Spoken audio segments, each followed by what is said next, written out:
Welcome to the deep dive. Hey there. Our mission, well, it's pretty simple. We take the sources you send us, could be articles, notes, research, you name it, and we cut through all the noise. Yeah, we pull out the key stuff, the insights that, really matter. Exactly. We give you that shortcut to being genuinely well-informed on the topic. Think of it as getting straight to the good parts. We're kind of your guides through the material you share, helping you see what's most important and why it's relevant for you. Precisely. And today, wow, we've got a really interesting deep dive lined up. The source material you sent in, it's incredibly rich. It really is. It's mainly an English language learning resource. Looks like maybe a script from a Masterclass or a big video lesson. Seems like it, yeah.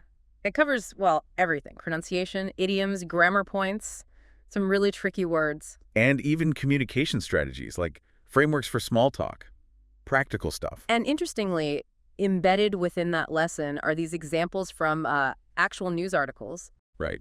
One on Canada's population growth hitting a milestone, and another about the Colosseum in Rome, asking if it's, crumbling. So, two distinct pieces of content used to illustrate the language points. So our mission for this deep dive, it's kind of layered. We're going to unpack the best techniques, the most useful phrases and insights from that language resource. The goal being to help you boost your English skills, get the nuances, and just feel more confident in conversations. Definitely. And sort of as a bonus, we'll pull out the main info from those news examples too. See how the language actually works in context, bringing those stories to life. So it's really a deep dive into all this material you sent for your benefit, getting the most potent knowledge out. Getting the good stuff. Okay, let's jump right in then. The source kicks off with something, well, really fundamental, but maybe often overlooked when you're learning a language. Which is? How native speakers actually sound, when they're talking naturally at a normal pace. It's all about tuning your ear. Yeah. Recognizing that spoken English isn't just the written word read aloud, it's different. Exactly. This first part, tuning your ear, the source calls it, is so important. It really stresses the gap between textbook English and real-world spoken English. And it pushes immersive listening, repetition, getting used to the real sounds. And a huge part of that is noticing these reduced sounds. Like the example they give is going to. In fast speech, it rarely sounds like two separate words. Right, becomes gonna. That's the common one. Or sometimes, as the source points out, even faster, like a really quick get-a. Yeah, almost slurred together. And these little shifts, they're subtle, but they're absolutely vital if you want to catch the rhythm, the cadence of natural speech. It's not just whole phrases either, is it? Individual sounds get tweaked too. Totally. The source uses your, the possessive, as an example. Often it's unstressed, right? So it gets reduced to this tiny little sound. Almost like a puff of air, like you said, from the back of the throat. Kind of, yeah. Just a quick year. And the insight there is, if you recognize these weak, unstressed sounds, your brain doesn't have to work so hard on them. So you can focus more on the important words, the nouns, verbs, adjectives. Exactly. The content words that carry the actual meaning. It helps you filter the signal from the noise, in a way. Makes sense. You don't need to emphasize every single little word to get the message across. You really don't. The source also mentions how words can just merge together in rapid conversation. Oh yeah, that can definitely trip learners up. For sure. Like, what are you becoming? Whatcha? Or even just what are. Happens all the time. Or another example they had was chewed me out blending. So it sounds more like chewed you out. Right. It sounds almost like one word. And it's not sloppy speech either. It's just, well, it's how connected speech works naturally. The letter T gets special attention in the source. It's presented as like a real chameleon. It changes its sound constantly. It really does. A key concept they explain is the flap T. You hear this a lot in American English especially. Okay, what's that? When a T sound comes between two vowel sounds, it often softens. It sounds less like a sharp T and more like a soft D, or even sometimes a quick R sound. Okay. Like in get it, it sounds like get it. Exactly, or city sounding like city. Right. I hear that all the time. Understanding that flap T is probably one of the quickest ways to, well, not just sound more natural yourself, but actually understand people when they're talking fast. Absolutely crucial for comprehension. And the source points out other T's variations too, like a T at the end of a word. It might soften if the next word starts with, say, a vowel or certain consonants. Like in set in stone. Yeah, that's the example. That T in set might sound almost like an ED sound, like set in stone or almost satin stone. It depends on the flow. Context matters. Wow. It's amazing how much one letter can shift depending on what's around it. It really shows you're not just learning sounds in isolation. You're learning how they interact, how they blend and change in the stream of speech. Yeah. The source also touches on silent letters. Those are always tricky, aren't they? Yeah. For pronunciation and spelling. Definitely. The classic example given is the word dodge. D-O-D-G-E. Right. You don't say that middle D at all. It's just dodge. Completely silent. Being aware of these helps you say the words right, obviously, but also reinforces the correct spelling when you write. So the source, this Masterclass script, it then lists a whole bunch of specific examples of these sound changes, these blendings. It's quite a list. Yeah, things like give it, becoming give it. Going to, becoming gonna. We mentioned that. Have to, becoming have to. Need to. Often reducing to just need to, like the T almost disappears. Chewed me out, blending into chewed you out. Nailed down, merging, sounding like nailed down. Tossing and turning, you often drop the G sound, right? Tossing and turning, and the D and N might blend. Oh yeah, the G dropping is super common. Then what do you have on the go? Shrinking down to wadya, or what you have on the go? I got a lot on my plate. That gotta becomes gotta. I got a lot on my plate. And that incredibly common one, let me know, turning into let me know. Let me know. Standard. Yeah. And another pattern they point out, which we see all the time in casual questions. What's that? Dropping auxiliary verbs. So instead of saying, are you going to the party? You might just hear, you going to the party, or even shorter. Like the example, any big plans this summer? Instead of, do you have any big plans? Exactly. Any plans, very common shortcut. It's just, it feels more natural in conversation, doesn't it? Yeah. Less formal. Totally. So the big takeaway from this whole first section for you listening is that recognizing these patterns, the reduced sounds, the merged words, the changing letters like the T, it isn't just about trying to sound like a native speaker. No, it's more fundamental than that, right? It's absolutely fundamental to understanding fast, natural speech when you hear it. Your ear needs to be tuned into this rhythm, this flow, not just expecting perfect, isolated words like in a textbook. Yeah, you've got to decode what's actually being said, not what you think should be said based on the spelling. It's a crucial first step, decoding real spoken English. Okay, absolutely vital. So once your ear is starting to get tuned in, the next big hurdle, or maybe opportunity, is understanding all those colorful expressions native speakers sprinkle into their conversations constantly. Ah, yes, the idioms and phrasal verbs. Exactly. The stuff that doesn't always mean what the individual words seem to suggest. And this section in the source material, wow, it is extensive. Loads of practical phrases. And these are just essential, aren't they? Both for sounding more natural yourself, but also just for understanding the nuances, the things that literal translations completely miss. Totally. Let's dive into some of the key ones highlighted in the source. They cover a lot. Okay, where should we start? How about a simple, friendly one? Give me a shout. Give me a shout. Yeah, that's just a very casual way to say, call me or get in touch, let me know. The word shout here isn't literal yelling, obviously. Right, just informal for contact. Yeah. Got it. How about figure it out? Seems common. Very common. To figure it out just means to solve a problem or to understand something, to find the answer. And the source actually uses this one as an example to talk about grammar, too. Right? The difference between already and yet. That's right. Good catch. Like, I've already figured it out. Using already because the action is complete and there's a result. Now you understand it. Versus I haven't figured it out yet. Using yet because it's something not completed up to this present moment. Exactly. A neat little grammar point tied directly to a super common phrase. Simple but crucial difference. Okay, let's pick out a few more that add a bit more, flavor or imagery. Rest on your laurels. Ooh, good one. Rest on your laurels. This means you become complacent, you stop trying hard because you're satisfied with your past successes. Like you won something and now you're just kicking back. Pretty much. The image comes from ancient Greek and Roman victors who were awarded laurel wreaths.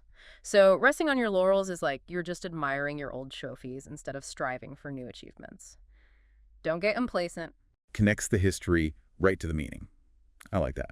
Okay, simpler one. Go out for a bit. Straightforward. Go out means to leave a place, usually your home or office, temporarily. And for a bit just means for a short period of time. So just a casual way to say, I'll be back soon. Exactly. Just popping out for a bit. Now, if you want to ask someone about their interests, but in a relaxed, friendly way. What are you into? That's a fantastic, open-ended, casual question. You're asking about their hobbies, their passions, what they enjoy doing in their free time. Much better than just, what are your hobbies? sometimes. Yeah, feels less like an interview question. Okay, and what about signaling that you've discovered something surprising? Turns out, that's your phrase, turns out it's a really handy way to introduce information that was unexpected or something you just found out. Like, I thought the meeting was canceled, but turns out it's still on. Exactly. And the source notes, you can often drop the it in spoken English. Just start with turns out. Right. Like, turns out he knew my cousin. Nice shortcut. Okay, let's maybe grab a couple more idioms that show different kinds of nuances. Rub off on someone. Yeah. This describes how a quality, maybe a habit or an attitude, from one person can kind of transfer to another person just through being around them a lot, influenced by association. Like her enthusiasm really rubbed off on the whole team. Perfect example. It's usually about positive qualities, but could be negative too, I suppose. Which contrasts nicely with the negative one, rubs me the wrong way. Right. If something or someone rubs you the wrong way, it means their personality or maybe something specific they do or say just irritates you, annoys you. It gives you a slightly negative feeling even if you can't always pinpoint why. Doesn't mean you hate them, just something bothers you. Exactly. It's about that feeling of friction or irritation. Okay. And if you have a strong feeling about something but no real proof? Had a hunch, or I have a hunch. It refers to an intuitive feeling, a gut instinct, a suspicion that something is true or is going to happen, even without concrete evidence. I had a hunch you'd say that. Yep, that kind of thing. Let's look at one related to being prepared or finished. Are you all set? Oh, that's a super versatile and common question. Are you all set? Just means, are you ready? Do you have everything you need? Are you finished? You hear it everywhere, right? Yeah. Restaurants, shops, before starting a meeting. All the time. All set. Yep, all set. Very standard exchange. Okay. How about if something didn't begin well? You could say it got off to a rocky start. Rocky start. Yeah, the structure get off to a start is quite common. Rocky here implies it was difficult, unstable, problematic right from the beginning. Things weren't smooth initially. Our project got off to a rocky start, but it's better now. Perfect. And if you're feeling overwhelmed with tasks, got a lot on my plate, or I've got a lot on my plate. Very common idiom to express that you're extremely busy, juggling many responsibilities or tasks. Like your plate is overflowing with things you have to deal with. That's the image. Yeah. Okay, look, the source has, a huge list of these idioms and phrasal verbs. We could be here all day just listing them. We really could. It's quite comprehensive. But I think the real power of this section in the source isn't just memorizing definitions, right? It's realizing how many of these expressions exist and how incredibly frequently native speakers use them. Absolutely. The goal isn't just rote memorization. It's recognizing that mastering these idiomatic expressions is fundamental to achieving conversational fluency and, just as importantly, deep comprehension. They really are the color and the texture of everyday English, aren't they? They are. The source provides many, many more, covering all sorts of things: actions, relationships, feelings, abstract ideas. Just scanning the list, I see things like action phrases, taking up a hobby. Nailed down, meaning confirmed something for sure. Dodge, like dodging calls, meaning avoiding someone. Put up with, which means tolerate something unpleasant. Bounce back, recover quickly from a setback. And then there are loads of phrasal verbs involving movement or direction. Things like keep up with, meaning stay at the same pace. Drop in, visit someone informally. Push back, like postpone a deadline. Get around, like how do you travel in a city? Put off, meaning procrastinate or delay doing something. Take off, like a plane leaving or a career becoming successful quickly. Take after, meaning resemble a relative. Take apart, disassemble something. Take over, assume control. Take someone out, like invite them somewhere and pay. Get into trouble, get behind someone, meaning support them. And that classic point of confusion. Let me guess. Get on versus get in. You got it. Get on off versus get out of.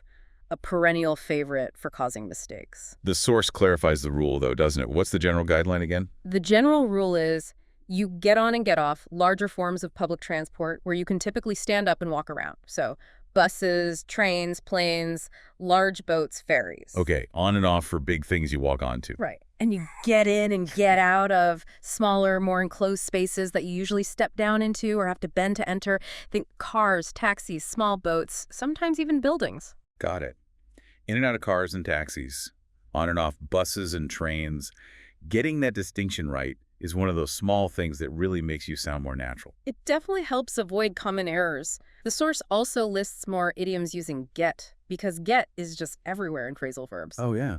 Like get out of something, meaning avoid an obligation. Right. Or get together, meaning meet socially. Get up to no good, like kids being mischievous. And get across, meaning communicate an idea effectively. So looking at this massive list in the source, the key insight really is that these phrases, these idioms and phrasal verbs, they aren't just optional extras. Not at all. They're the core vocabulary you need to navigate everyday English conversation and understand native speakers. Don't be intimidated by how many there are, right? The advice is probably to focus on recognizing them first when you hear them. Exactly. Recognize them, understand the context, and then gradually start trying to incorporate the most common ones into your own speech.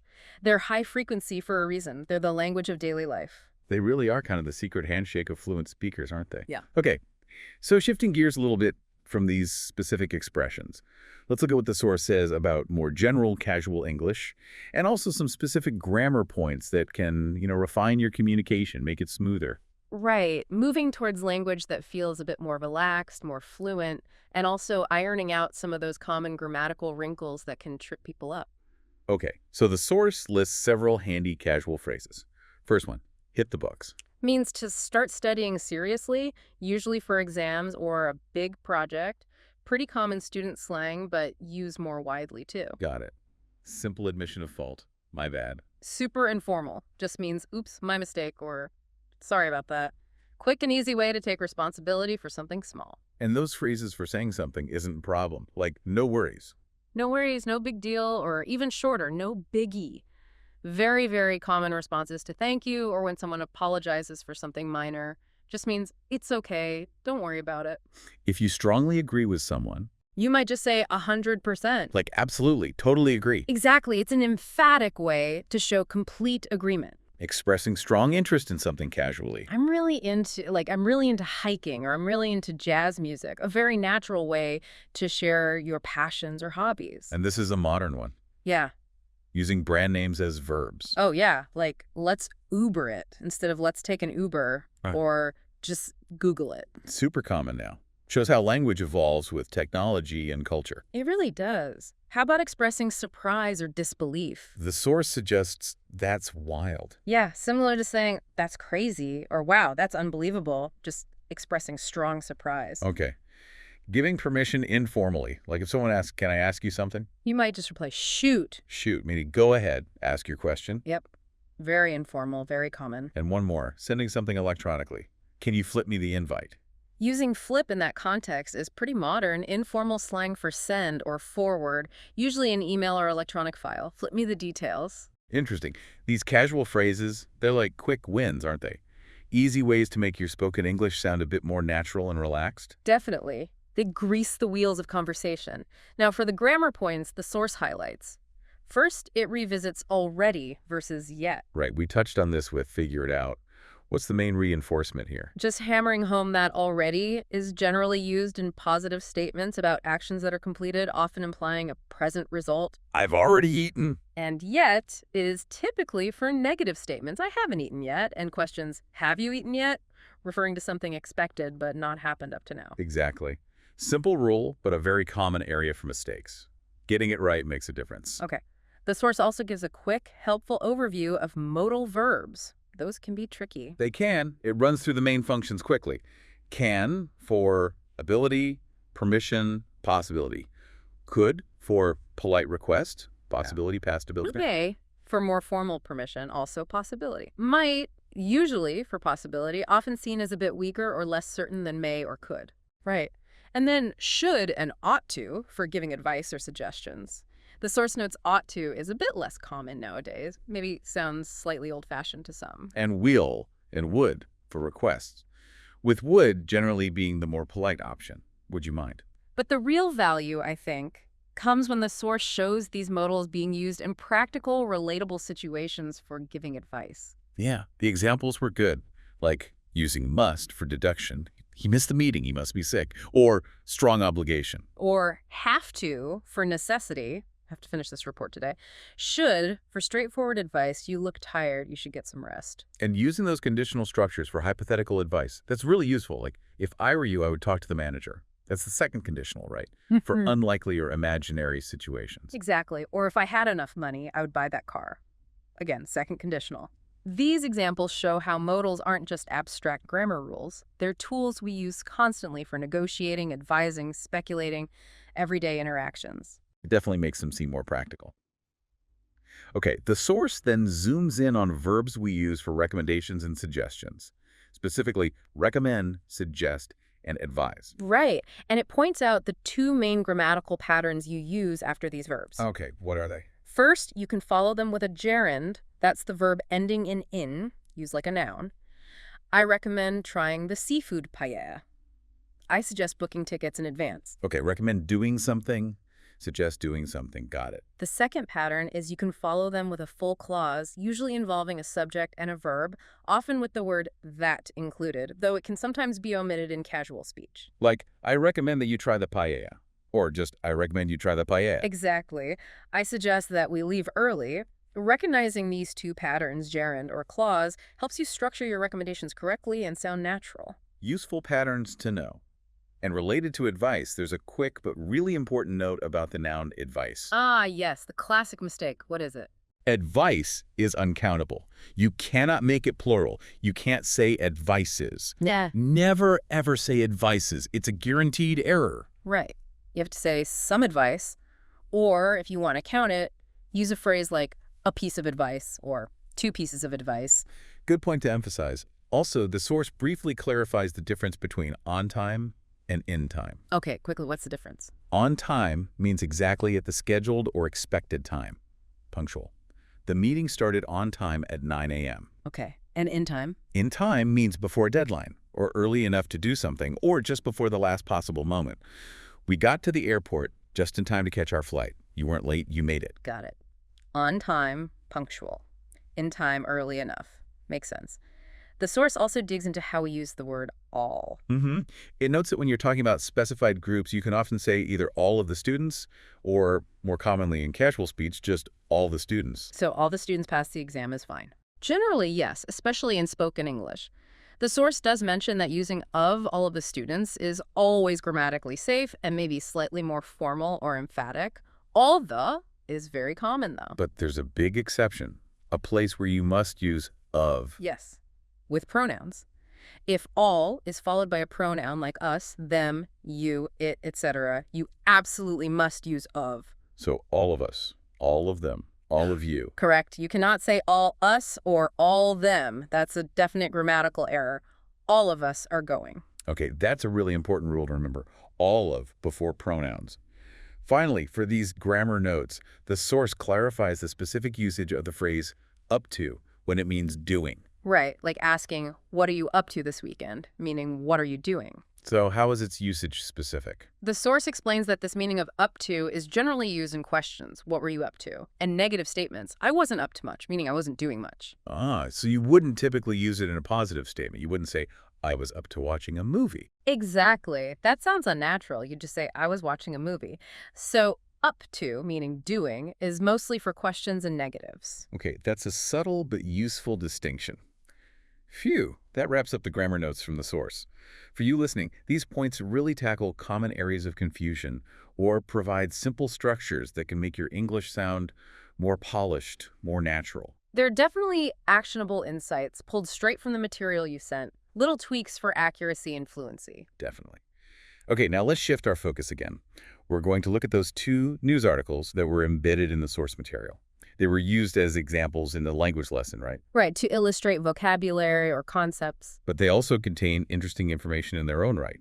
So let's just quickly extract the core story from each one. It's a good way to see the language we've been talking about actually being used in context. Sounds good. The first article was about Canada's population. What was the headline news there? Canada hit 40 million people, which is, a pretty big milestone for Canada. The article highlighted the growth rate, didn't it? It did. It mentioned a 2.7% annual growth rate. And it put that in context, saying it was the highest annual growth rate since 1957. Wow, 1957. That's right in the middle of the post-war baby boom. Exactly. So it gives you a sense of how significant that 2.7% rate is historically. The article also included some projections looking forward. Yeah, it noted Canada reached 30 million back in 97, and based on current trends, it could hit 50 million as early as 2043. As early as that phrase suggesting the soonest possible estimate, right? A projection, not a certainty. Precisely. And it mentioned a record increase just in the previous year. A huge number, wasn't it? Over 1 million people. 1.05 million people added in just 1 year. A record. And the main driver, the overwhelming reason for that huge increase. International migration. The article stated it accounted for, get this, 96% of the population increase. 96%. That is staggering. That figure alone just shows how much Canada relies on immigration for growth. Absolutely, and it includes both permanent immigrants and temporary residents, like students and workers. The article mentioned Canada welcomed over 437,000 permanent immigrants in 2022 alone. And the article explained why there's such a focus on immigration, didn't it? It's not just about numbers. No, it's strategic. The article directly links it to tackling Canada's demographic challenges, specifically an aging population, all the baby boomers reaching retirement age, and coupled with that, a low birth rate domestically. So immigration is seen as essential to keep the population growing, yes, but also critically to keep the workforce strong, filling jobs, supporting the economy as the older generation retires. Exactly. The article explicitly says immigration accounts for almost 100% of Canada's labor force growth currently. That's how vital it is to the economy. And there was one more projection about the proportion of immigrants in the population. Yeah, it projected that immigrants could make up something like 30% of Canada's total population by 2023. We noted the date might be a typo in the source or refer to the end of that year, but the point remains. The point is a significant demographic shift, with a much larger percentage of the population being immigrants compared to the past. Definitely. So, quick summary for the Canada article. Rapid population growth hitting 40 million, fueled overwhelmingly by international migration, 96% of recent growth, which is strategically vital for the economy and workforce due to an aging population and low birth rates. A very clear picture painted by that article. Okay, now let's hop over to Rome, the Colosseum. The central question in that piece was about its condition, right? Using the word crumbling. Yeah, is the Colosseum crumbling? And the source even defined crumbling for clarity, breaking into small pieces. Creates a vivid, slightly alarming image. It does. The article sets the scene, describing the Colosseum, iconic site, one of the world's most famous landmarks, a new seven wonder of the world. Right. Biggest ancient amphitheater ever built. Completed way back in 80 AD, over 2 millennia ago. Famous for gladiators, Roman history, all that stuff. And the scale is just mind-boggling. Held 50,000 people, covered 6 acres, used over 1 million tons of materials. Just an incredible feat of engineering for its time. Truly staggering. So these reports of it crumbling, where did they come from, according to the article? It seems they stem from observations of, basically, bits of rock falling off, little pieces of stone. Okay, so not huge chunks collapsing. Doesn't sound like it from the article. Yeah. And it mentions a theory put forward by an environmental group about potential causes. Right. They suggested that maybe exhaust fumes from nearby traffic and vibrations from cars and the subway line that runs close by might be contributing to the deterioration. Which brings up that classic dilemma for ancient sites in modern cities, doesn't it? How do you protect them from the impacts of modern life, traffic, tourism?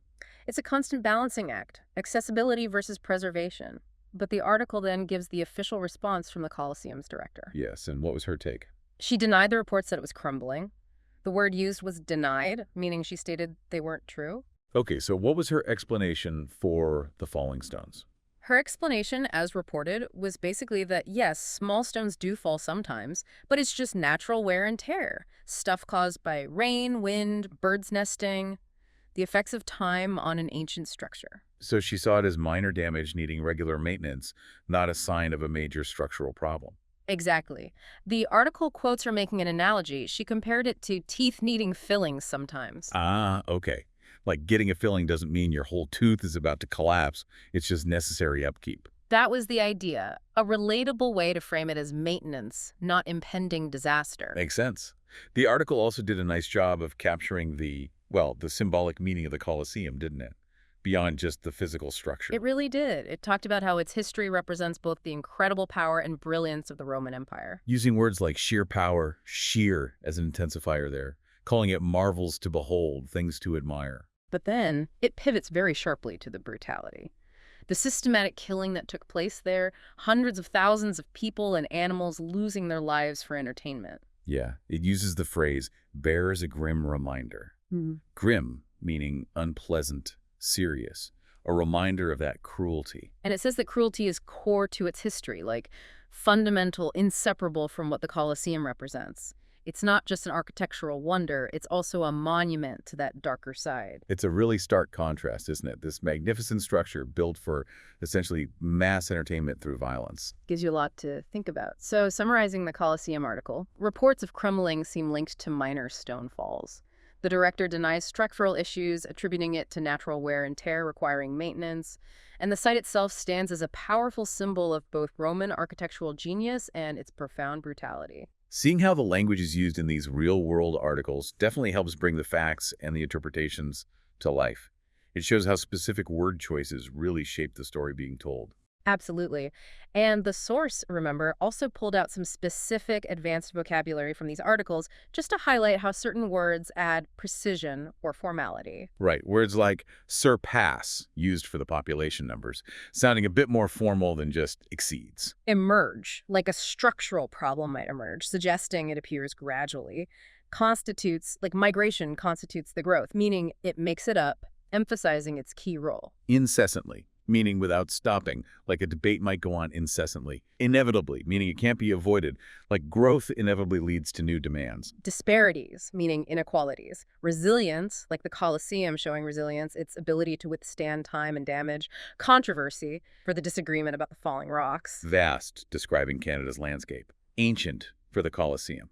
Ubiquitous, meaning found everywhere, which maybe relates more generally to information access today. These words, often considered C1 level or higher, they definitely add a layer of sophistication and precision to the reporting. Understanding them lets you grasp the full nuance of the text. Okay, fantastic. So we've covered tuning the ear, we've navigated a sea of idioms and phrasal verbs, we've looked at casual English, polished up some grammar points, extracted the core info from those news stories. Now, let's dive into a section that I think many learners find challenging, but it's incredibly valuable. What's that? Decoding tricky words. You know, those words that are really easy to misuse, maybe even native speakers get them wrong sometimes. Understanding their actual meaning adds so much precision to your language. Ah, yes, the common pitfalls. This section in the source is really insightful because it doesn't just give definitions. It focuses on clarifying those common misconceptions. Exactly, and it starts with a specific category of tricky words. Homographs. Homographs. Yeah, Words that are spelled the same. but pronounced differently and have different meanings. Classic recipe for confusion. Totally. You absolutely need the context or you need to hear the word spoken to know which meaning is intended. The source lists several pairs. For example, B-O-W. Right. It can be pronounced bow, rhyming with go. That's the verb meaning to bend at the waist, like showing respect. And it can be pronounced bow, rhyming with now, or cow. That's the noun, like a decorative knot on a present or what you shoot arrows with. Same spelling, totally different sound, totally different meaning. Okay, L-E-A-D is another one. Yep. Pronounced lead, rhyming with need. That's the verb meaning to guide, to be in charge, to go first. And pronounced lead, rhyming with bed. That's the heavy metal. Okay. P-B on the periodic table. Got it. T-E-A-R gives us. Tear, rhyming with hear or fear. That's the noun, the drop of water from your eye when you cry. Versus tear, rhyming with hair or bear. That's the verb meaning to rip something like paper. W-I-N-D. Can be wind, rhyming with send. That's the noun, moving air. Or wind, rhyming with find. That's the verb meaning to turn or coil something, like winding a clock or a string. And M-I-N-U-T-E. This one depends on stress. Right. Stress on the first syllable, M-I-N-U-T. That's the unit of time, 60 seconds. Stress on the second syllable, minute. That's the adjective, meaning very, very small. Tiny. So minute versus minute. Wow. The source lists a few others too, right? Like desert, desert, live, live, read, read, close, close, content. Yeah, the list goes on. But the key takeaway from the homograph section is simply be aware.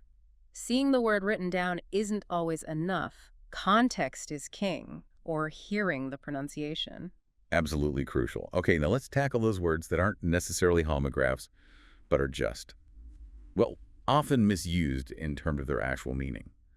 The source clarifies several common ones at an intermediate level first, starting with maybe the most famously misused word of all, literally. Oh, literally, yes. It's so often used just for emphasis, isn't it? In a figurative way, like, I was literally dying laughing. Right, but It's correct. Original meaning is actually, factually, without exaggeration. So if you say the house was literally underwater, you mean it was actually flooded, not just that you felt overwhelmed by housework. Exactly. And the source implies that using it correctly maintains the word's power and ensures clarity, especially important in a world full of potential misinformation. Precision matters. Good point. Next up, unique. This is another one I hear misused constantly. So. Well, unique means one of a kind, the only one like it, inherently special. But people often modify it, saying things like very unique or quite unique. Ah, right. Like the source points out, if something is unique, it's already one of a kind. You can't be very one of a kind. It's an absolute quality. Exactly. It doesn't need qualifiers like very or quite. Unique stands alone. Understanding that helps avoid redundancy. Makes perfect sense. Okay, let's revisit irony. We mentioned it briefly before, but the source digs a bit deeper into what true irony actually is, setting it apart from just coincidence or plain bad luck. Right. As the source implies, the example of winning the lottery and then immediately getting hit by a car. That's tragic, it's terrible luck, but it's not necessarily ironic. So what makes something truly ironic, according to the source? It usually involves some kind of contrast or incongruity between what's expected and what actually happens, or saying the opposite of what you mean. That's verbal irony. There's often an element of the absurd or an unexpected twist that highlights a contradiction. So it's more specific than just something bad happened. It's about situations that have a layer of unexpectedness or contradiction. Precisely. It captures a specific kind of absurdity or twist of fate. Now let's look at alibi. Okay. I definitely hear alibi used very loosely just to mean any kind of excuse, like I didn't finish the report, but I have a good alibi and my computer crashed. Yeah, that's the common misuse. But the source clarifies that alibi has a very specific legal meaning. Which is? An alibi is proof that someone was physically somewhere else at the exact time a crime was committed. It's a defense used in criminal law. So it's specifically tied to proving your location during a crime, not just any old excuse for why you didn't do something. Exactly. Using it outside that specific legal context really dilutes its precise meaning. Okay, another tricky pair. Disinterested. Yeah. People often use disinterested when they actually mean uninterested, right? Like bored. I was completely disinterested in the movie. That's the common confusion. But disinterested actually means impartial, unbiased, having no personal stake or potential gain in a situation. Neutral. So, a judge presiding over a court case needs to be disinterested, meaning they shouldn't be biased or have any personal connection that could influence their decision. Perfect example. They need to be neutral and objective. If you're bored by a movie, you're uninterested. The distinction is subtle but important. Disinterested implies objectivity, not apathy or lack of care. That's a really valuable distinction for clear communication. Okay, how about bemused? This isn't a word I hear every day, but the source flags it as potentially tricky. It does, and the likely confusion the source suggests is that people might think it means amused or entertained, like, I was bemused by his funny stories. But that's not right. What does bemused actually mean? It means puzzled, bewildered, or slightly confused, often in a detached or thoughtful way. Ah, okay. So it's more like a state of mild perplexity. You're not necessarily laughing. You're more like, wait, what just happened there? Or, that's odd. Exactly. It's a richer word than just amused. It captures that feeling of maybe fascinated confusion, like when you watch a magic trick and you're impressed, but also thinking, how do they do that? That paints a really clear picture. Okay, finally for this intermediate batch, the word enormity. Enormity, often used just to mean great size or vastness, right? Like we were overwhelmed by the enormity of the task. Yeah, seems common. But the source points out that's not its primary meaning. Correct. Its core meaning relates more to extreme wickedness, outrageousness, or the grave seriousness of something, often in a moral or ethical context. So you'd more accurately speak of the enormity of a horrific crime or the enormity of the decision to go to war, emphasizing the moral weight and negative consequences rather than just how physically big something is. Precisely. While it can sometimes imply large scope, its primary association is with profound gravity, often negative or morally significant. It carries a lot more weight than just bigness. Wow. Okay, these examples really show how understanding the true meaning, the nuances of these commonly misused words. It's not just about being picky with grammar. It prevents miscommunication, adds clarity, and makes your own language more precise and impactful. It really does. It elevates your communication. And the source doesn't stop there. It then moves on to tackle some even more advanced words and also some broader concepts about language itself. Right, leveling up the vocabulary game even further, and also looking at the bigger picture of how language functions. Let's start with those advanced words that are often misused. First one on the list, decimate. Decimate. Very common to hear this used as meaning totally destroy, completely wipe out. The town was decimated by the hurricane. But the source reminds us of its original meaning, from Roman history. Exactly. Originally, to decimate a legion meant to kill 1 out of every 10 soldiers as a punishment, a reduction by 1/10. 1/10. That's very different from total destruction. Very different. Now, the meaning has certainly evolved, and today it does mean to cause severe damage or kill a large proportion of something, but usually it still implies a severe reduction, not necessarily complete annihilation. Understanding its origin adds a layer, showing language carries history. Interesting. Okay, next advanced tricky word, peruse. Peruse. People often use this informally to mean skim quickly, glance over. I'll just peruse these notes before the meeting. But its actual dictionary meaning is the opposite, right? Pretty much. To peruse actually means to read something thoroughly and carefully, to examine it closely and attentively. So if your boss tells you to peruse a report, they probably mean study it carefully, not just give it a quick look. That would be the formal meaning, yes. It implies careful attention despite the common casual misuse. Good to be aware of the formal definition. Definitely. How about non-plus? NONPLUS. This one is less common, maybe, but as the source notes, often misused when it does appear. What's the core meaning clarified in the source? My understanding from the notes is that to be nonplussed means to be in a state of being so surprised and confused that you're unsure how to react or speak.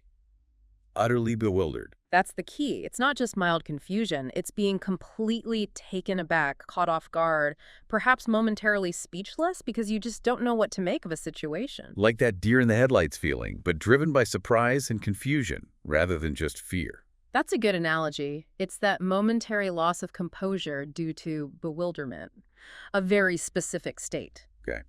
Next, plethora. Plethora. I often hear this used simply to mean a lot of something, usually positive. We have a plethora of choices. And that's generally okay, right? But the source adds a nuance. Yes. While it does mean an abundance or a large quantity, its original meaning, and often its subtle connotation today, implies an excessive or even overwhelming amount. Sometimes, too much of a good thing. So a plethora of options might subtly suggest there are so many options it's actually difficult to choose, not just that there's a good wide selection. Exactly. It can carry that nuance of excess or being slightly overwhelmed by the sheer number.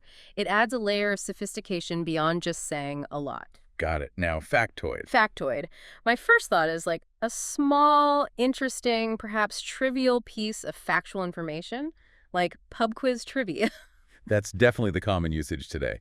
But the source reminds us of its origin, doesn't it? It was a coined term. Right. And its original meaning, when coined by Norman Mailer, was something that looks like a fact, is presented as a fact, but is actually false or unsubstantiated. Something created by the media, perhaps. Wow. So its original meaning was almost the opposite of what we think now. It implied skepticism or doubt about the information's truthfulness. Pretty much. Language evolves, obviously, and most people using factoid today mean a small fact. But knowing its origin is fascinating. And maybe, as the source hints, if you're unsure about the accuracy of a piece of info, calling it a tidbit or piece of trivia might be safer than using factoid, given its history. That's a really interesting example of how word meanings can drift. Okay, finally, in this advanced tricky words section, a pair that is absolutely fundamental to get right for clear communication. Infer versus imply. Oh, yes. Crucial distinction. People mix these up all the time. So what's the difference again, according to the source? To imply is something the speaker or writer does. They suggest or hint at a meaning without stating it directly. They put the suggestion in. Okay, the speaker implies and infer. To infer is something the listener or reader does. They draw a conclusion or deduce a meaning based on the evidence or what was implied. They take the meaning out. So the writer implies, the reader infers. The speaker implies, the listener infers. Exactly. It's a two-way street, a subtle dance of communication. Misusing these terms can lead directly to confusion about who is suggesting what and who is concluding what. Mastering this is pretty essential for navigating conversations and texts accurately. Absolutely. These advanced words, understanding their precise meanings, their histories even, it really sharpens your ability to understand complex ideas and express yourself with accuracy. It makes you a more critical reader and listener and a more precise speaker and writer. And beyond these specific words, the source also touches on some broader language concepts, which are really illuminating. It does. Moving beyond individual words to the bigger picture of how language works. Concepts like etymology. Right, the study of word origins and how their meanings have evolved over time, like being a language detective. We kind of did that with Decimate and Factoid, uncovering the history hidden inside words. The source mentions quixotic, coming from Don Quixote as another example, adds so much depth. It really does. And then there's the fundamental role of grammar and syntax. Basically, how we arrange words into sentences to create meaning. The structure of language. The source uses the analogy of building a house. Words are the bricks, but grammar and syntax are the essential structure, the blueprint, that holds it all together and makes it function effectively to convey complex ideas. Good analogy. Then, ambiguity. The quality of being open to more than one interpretation. The source notes this can sometimes be used deliberately, like in poetry or humor, but often, if unintended, it's just a source of confusion. Clarity is usually key. Okay, connotation versus denotation. Also crucial, denotation is the literal dictionary definition of a word. And connotation. Connotation refers to the associated feelings, ideas, cultural implications, or emotional baggage that a word carries beyond its literal meaning. Word choice based on connotation has a huge impact on the tone and the message received. Yeah, choosing between determined and stubborn, for example. Similar denotation, very different connotation. Exactly. And finally, the source touches on a really big idea: linguistic relativity. Sometimes called the Sapir-Whorf hypothesis, right? The idea that the language we speak actually influences how we think and perceive reality. That's the core concept, that different languages, with their different structures and vocabularies, might lead speakers to categorize the world or even experience certain concepts differently, a fascinating and complex area. It really makes you think about the profound connection between language and thought. So these broader concepts, etymology, syntax, ambiguity, connotation, linguistic relativity, they take you beyond just learning vocabulary. They encourage you to think about the power, the structure, and the very nature of language itself. And for you, listening, engaging with these ideas can really elevate your understanding of English or any language, from just a tool for communication to a complex system that shapes how we interact with and understand the world. Absolutely. Okay, wow. We have covered a huge amount of ground. We've tuned our ears to spoken sounds, navigated tons of idioms, polished grammar, pulled info from news stories, decoded tricky words from intermediate all the way to advanced, and even explored these big concepts about language. It's been a comprehensive dive. But knowing all this language isn't quite enough, is it? If you can't actually use it effectively in real-world situations with other people. So the final section of the source material is incredibly practical. It offers concrete strategies for navigating conversations, specifically tackling small talk and networking. Ah, yes, the practical application. This is where the rubber really meets the road, as they say. Because let's face it, small talk, it can be incredibly daunting for language learners. Oh, definitely. The source acknowledges that feeling the awkwardness, your mind just going totally blank. That fear of saying the wrong thing, making a mistake. But the source frames it in a really helpful way, I think. It says, small talk is a skill. Exactly. It's not some innate talent you're either born with or not. It's like playing an instrument or learning a sport. It's something you can learn, practice, and get better at over time. And realizing that everyone, even confident native speakers, feels awkward sometimes. That helps take the pressure off, doesn't it? It really does. The fear of making mistakes is totally normal. But the goal isn't grammatical perfection in these situations. It's connection. It's understanding and building confidence. Finding that balance between trying to be accurate and just keeping the conversation flowing. And a key point the source makes for getting better is focusing on output. You have to actually use the language. Right. It's not enough to just passively understand English. You need to actively speak it, write it. That's where the real learning and confidence building happens. It can feel scary at first, pushing yourself to speak, but it genuinely gets easier with practice. The source suggests some simple ways to practice, too. Like what? Things like recording yourself speaking, maybe joining an online speaking group or language exchange, or just making a small, consistent effort to talk to people, even if it's just for 5 or 10 minutes a day. Something manageable. Consistency over intensity. Makes sense. And to make those initial interactions less scary, The source provides actual frameworks, like blueprints for conversation. For general social settings, it introduces the START framework. Start. Okay, sounds like a good place to begin. What's the breakdown? START. Right. It's designed to break the ice, make introductions smoother. S is for smile. Simple but powerful. Makes you seem approachable, friendly. Good start. T is for take turns. Crucial reminder. Conversation is a two-way street. Don't monologue. Listen as much as you talk. Got it. A. A is for ask questions. And the source really emphasizes asking good questions, questions that genuinely spark conversation, not just the standard, sometimes boring ones like, where are you from, or what do you do, Yeah. although those have their place. Right, those can sometimes feel a bit like an interrogation, if that's all you ask. What are some better examples from the source? Things like, what do you like to do for fun?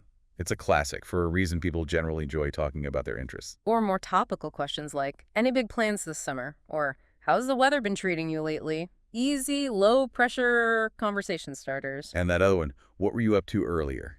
Mm-hmm. Use that up to phrase we discussed, meaning doing, connects to the immediate context. Good examples. Okay, R in start. R is for respond. Actively listen to what the other person says and respond thoughtfully. Show genuine interest. Ask follow-up questions based on their answers. Engagement. Makes sense. And the final T. The final T is turn it back. This is vital. After you've shared something about yourself, turn the conversation back to the other person with a question. Don't just leave it hanging after your answer. Ask about their experience related to the topic. Keep the ball rolling back to them. Okay, so smile, take turns, ask questions, respond, turn it back, start. That seems like a really clear, actionable flow. It is. And the source then drills down into specific topics you can use within that framework, tying them to the T, A, and R components. Ah, right. T is for territory, meaning where you're from, where you live now. Yeah, you can share. I'm originally from. Yeah. I've been living in the city for X years. And ask, where are you from originally? How long have you lived here? A is for activity. This covers work and hobbies. So you share. I'm a job title. I work for company I specialize in. Or for hobbies. I'm an avid hobbyist. I love to verb. I spend my free time doing X. And the source advises expanding a bit, not just giving one-word answers. Right. Give them something to respond to. Hmm. And ask, what do you do? What kind of work is that? Yeah. What are you into outside of work? R is for reason. Why are you both at this specific event or place? What's your connection? Finding common ground. Yeah. I know host's name from work. I went to school with a bride. I'm here with a friend who... Exactly. And ask, how do you know host person? What brings you here tonight? It establishes that shared context immediately. And then always remembering that final T. Turn it back. End your share with a question directed at them about their territory, activity, or reason. That START framework with the TAR topics, it really provides a solid, practical roadmap for navigating those potentially awkward first few minutes of social interaction. Takes away a lot of the anxiety. It really does. Removes the guesswork. Now, for more formal situations like professional settings, conferences, networking events, the source offers a different framework. Impact T. Impact T. Okay, sounds more business-focused, which makes sense. Let's break that one down. I. I is for identity, your professional identity. Name, title, maybe years of experience, area of specialization. Right. Crisp introduction. Phrases like, I'm name, a title with over X years of experience in field, or I specialize in. M is for motivation. What drives you professionally? What are you passionate about in your work or industry? Shows a bit more personality I've always had a passion for. I'm really interested in the potential of technology area, too. P is for projects. What are you currently working on? Be specific but brief. Give concrete examples. Currently, I'm leading a project focused on. My main focus right now is designing. Makes your work tangible. A is for aspirations. What are your goals, especially related to this event or your career path? What are you hoping to achieve by being there? Sets context for the interaction. My goal here today is to connect with experts in. I'm hoping to learn more about. My long-term goal is to. C is for connection. Find common ground with the person you're talking to. Reference something specific if you can. Yeah, maybe something they said in a presentation or a shared contact. It's great to meet you. I really enjoyed your point about X. Or simply ask about their focus. And the final T in impact. Takeaway or next step. What's the desired outcome of this brief interaction? Exchange contact information. Schedule a follow-up call. Suggest connecting on LinkedIn. Make the connection actionable. And, crucially, always end your introduction with a question to engage them. What about you? What area do you primarily focus on? shift the spotlight. These frameworks, start for social and impact for professional, they are incredibly valuable because they give you structure, they give you specific phrases you can adapt, they make those initial moments of meeting someone new much, much less intimidating. They really are like having a toolkit, aren't they? Takes the pressure off having to invent everything on the spot. And the source even touches on how to end conversations gracefully, which can also be awkward. Super important. You don't want to just trail off or vanish. Having a few exit lines ready is key. The source offers different options depending on the situation, right? From a simple, polite closing. Like, well, it was really nice talking to you, or great meeting you. Standard, polite, effective. To maybe suggesting a future connection, if it felt right. Yeah, something like, hey, we should grab a coffee sometime to chat more about this, or let's connect on LinkedIn. It shows confidence and genuine interest. Leaves a good final impression, even if the coffee never actually happens. Good point. And for a quicker, more casual exit if you're genuinely needing to leave or running late. Simple, friendly phrases work best. Anyway, I should probably get going, but catch you later. Or have a great rest of the event day. Keep it light and positive. So from breaking the ice with start or impact to having polite ways to wrap things up, the source really provides practical, actionable language and strategies for the whole interaction. It does. It gives you the tools to navigate the social world more confidently. For you listening, this final section is just pure gold, I think. It's about taking all that language knowledge, the sounds, the idioms, the grammar, and actually putting it into practice in real-world situations. It provides concrete steps and phrases to help turn that theoretical knowledge into practical communication skill and hopefully more confidence. It really demystifies the art of conversation and gives you a plan you can actually follow. Okay. Phew. That was quite the journey.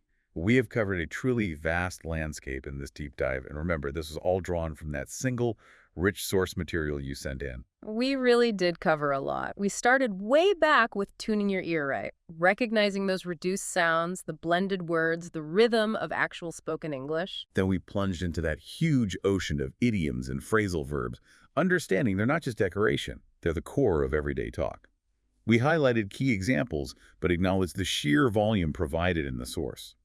We picked up some useful casual English phrases, polished our understanding of essential grammar points, clarifying things like already versus yet, how modals work for advice, those recommendation patterns, and tricky details about words like advice and all. We did those mini deep dives into the news articles, pulling out the key takeaways about Canada's population boom being fueled by immigration and the Coliseum director's perspective on whether it's truly crumbling, seeing how language choices shape those stories. And crucially, we spent significant time decoding those tricky words.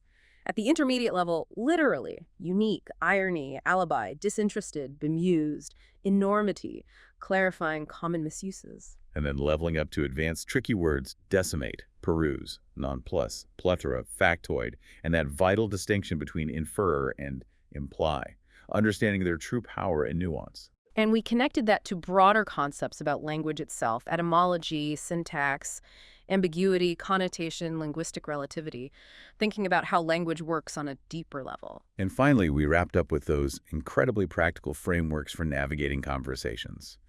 The START method for social situations, the impact method for professional networking, plus tips for gracefully ending an interaction. It really was a comprehensive exploration of the material you provided, pulling out actionable insights across so many different dimensions of learning and using English. Absolutely. I feel like it delivered on that core mission, giving you a shortcut to understanding the subtleties of spoken English, a shortcut to using more natural expressions, a shortcut to avoiding common pitfalls, a shortcut to grasping complex info, and ultimately a shortcut to feeling more confident when you communicate. And remember, it's always about the journey, right? Progress, not perfection. Embrace the challenges, notice the steps forward you're making, and try to keep the learning process engaging, maybe even fun. Well said. Okay, so as we wrap up, here's a final thought for you to maybe mull over, something that builds on everything we've discussed today. Okay, let's hear it. Considering the incredible complexity of language that we've seen, the sheer number of idioms, the subtle shades of meaning in tricky words, the way meanings like factoid or decimate can shift over time. How does becoming more aware of the precise meaning and maybe even the history of the words you encounter, how did that change the way you interpret the information you see and hear every single day? Ooh, interesting question. Does it make you read headlines with a more critical eye? Do you start listening more closely for the connotations, the implied meanings in what people say? Does it make you more aware of the power that specific word choices have in shaping narratives, shaping our perceptions of reality? Exactly.